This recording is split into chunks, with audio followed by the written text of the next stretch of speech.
Good morning, everyone. I am Dr. S. A. Bhutada, and today we will discuss about the subject of the microbiology. So, dear students, you have the two papers of the microbiology.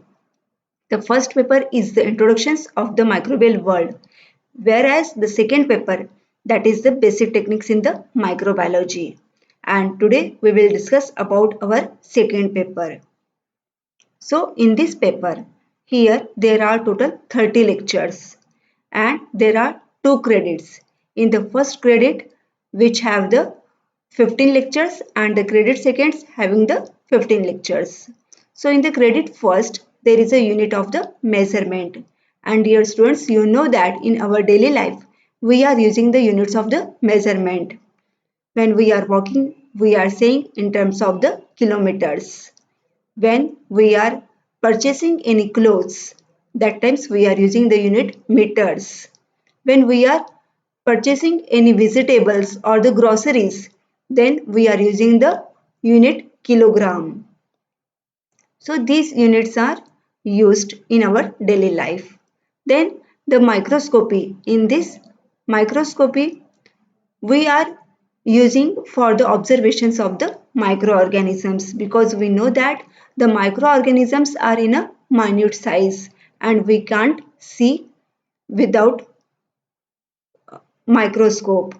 And here in that the microscopy, there is a bright field microscopy, and the contents are the electromagnetic spectrum of light, structure, working of and the ray diagram of compound light microscope, concepts of the magnifications, numerical aperture and the resolving power. Then types, ray diagram and the functions of the condensers, Abbe and the cardioid condensers, eyepieces and the objectives. After that, we will discuss about the concept of the aberrations in the lenses. In that, there are the types are the spherical, chromatic, comma, and the astigmatism.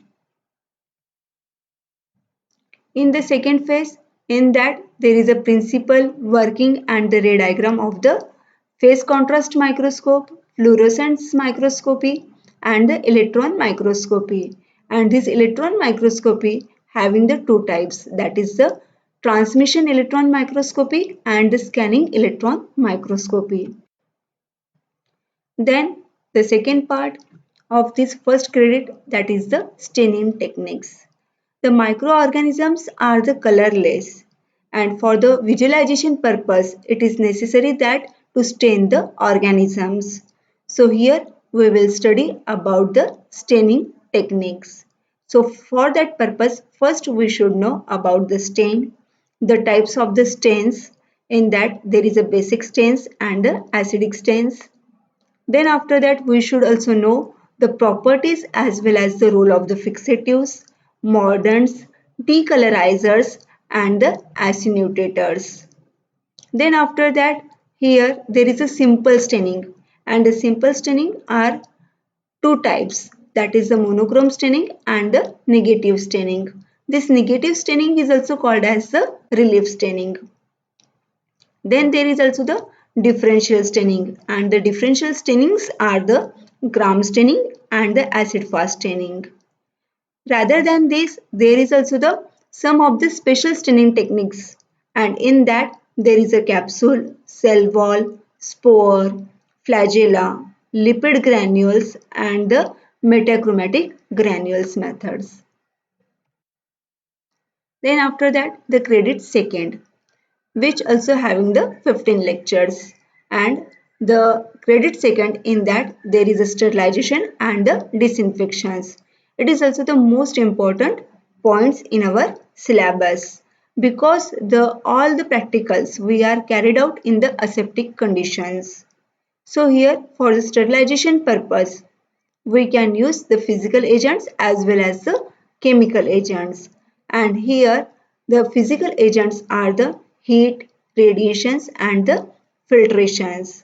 And we can use or we can check the efficiency of the sterilizations with the help of the dry and the moist heat sterilization.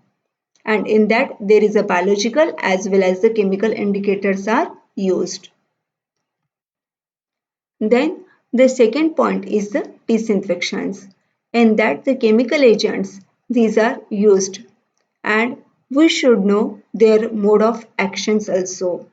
So here we will study the some of the chemical agents, that is the aldehydes, halogens, quaternary ammonium compounds, phenol as well as the phenolic compounds.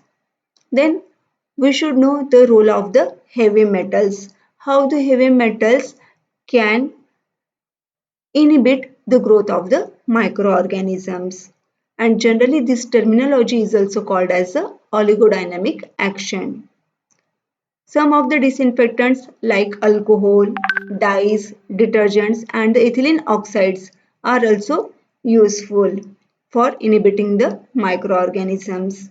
Then after that, we will also study about the characteristics of an ideal disinfectant, and we can check the efficiency of the disinfectant with the help of the phenol coefficient, and the method which is used, that is the radial Walker method. Thank you.